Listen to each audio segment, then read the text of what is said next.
One of my favorite quotes of the entire draft process. You said, quote, "I make guys not love football anymore."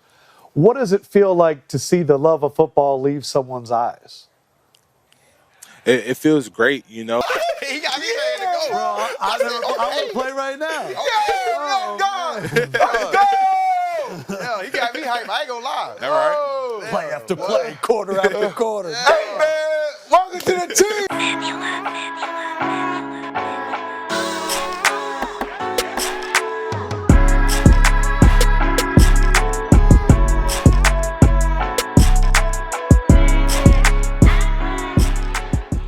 What's good, people? It's your boy, Mr. Rome, Cowboys Fan Talk, right back. Like I never left. Y'all heard y'all boy. Y'all heard the new guard for the Dallas Cowboys, Tyler Booker. You can't tell me that you heard that video and you saw the reaction from Micah Parsons that you don't want to run through a wall right now. Now listen, y'all know how the draft goes. We want what we want. And then things happen, and then we have to wrap our minds around whatever we get because we all know that we're not in control. You know what I'm saying? We are not in control. And I'm not going to apologize for wanting what I want. But before I get into that, man, let me just say thank you for everybody that tapped into the live stream last night. I thought it was dope. I didn't do a 4-hour show. I just jumped off to give my thoughts on the pick. And like 14,000 people of y'all jumped in to watch it. And I appreciate you because you never know who's watching you. Seriously, you never know who taps in to watch you. And y'all know I'm a humble person. You know what I'm saying? I ain't here to tell y'all I'm the best content creator or, you know what I'm saying, only watch me or I don't care about that. I just appreciate y'all because there's a lot of people live doing their thing. And for me to jump live like 3 hours into the draft and for that many people to come over and put eyes on my channel, I'm appreciative. Thank y'all, man.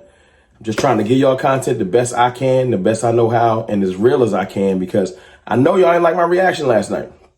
A lot of y'all know I'm too negative, and I know my brand was built on positivity.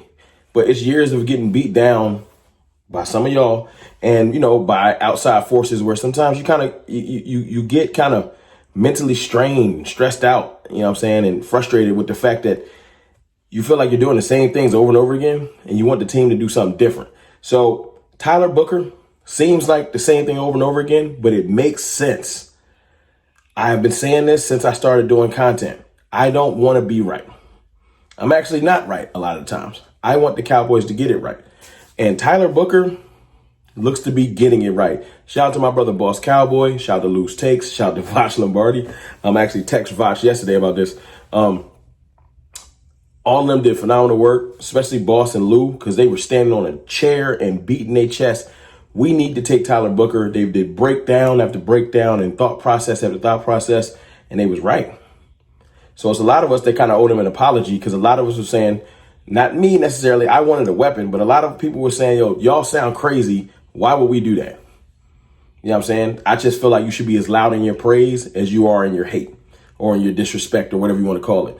I just want to give props to Boss Cowboy Sports and Loose Takes and Voch for being out in the forefront on this thing with us needing an interior offensive lineman. Now, Tyler Booker himself, let's get to that. And I'm sorry I was a little bit long-winded, but sometimes you got to get things off your chest. Tyler Booker seems to be an animal, an absolute mauler, a physical player. And I ain't never say he wasn't. That was never my argument. I just want an offensive weapon. If I put on the screen what we have offensively, you'll understand where I'm coming from. You know what I'm saying? Y'all know the roster. It ain't the best. But when you look at our interior offensive line now, you want to talk about maulers and muscle, like literal people that like to move people against their will. We got Tyler Guyton, who's more athletic than just a physical mauler. Still working on his play strength. We're gonna get to that at another point. Tyler Smith, who is an absolute mauler, has been nothing but a beast in the NFL. He literally pancaked Jalen Carter, you know, the great Jalen Carter. He literally did that at some point. So he's a beast. Cooper Beebe, who loves to dirt people and is one of the most physically imposing centers in the league. You're talking about like 320. Big muscular dude. And then you get to now Tyler Booker, who was like 330. Like the interior of our offensive line is literally, especially running those duo blocks, those combo blocks, moving up to the second level, we're going to be able to move a lot of people. I just want to put special behind this wall. That's all. And you got Terrence Steele, who the other day in his interview was talking like he had something to prove. So the offensive line, I hope y'all realize it should be set.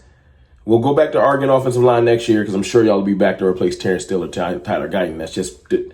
That's the natural progression of Cowboys fans. But as we speak for right now, knowing that we got Tyler Booker in place and he, first team All SEC, one of the best interior offensive linemen in the best college conference in the world for the last 2 years, absolute animal. First team All SEC, team captain Tyler Booker, a guard, team captain, like leader. He has the aggression. He has everything you would want. And I loved his passion when he got selected. So I'm going to say this again, and I said it on my live stream, although I was mad, and I don't apologize for being mad. Y'all want me to be real or fake? Y'all want me to you want the pick to happen and you want me to just blatantly act like I ain't been saying what I've been saying?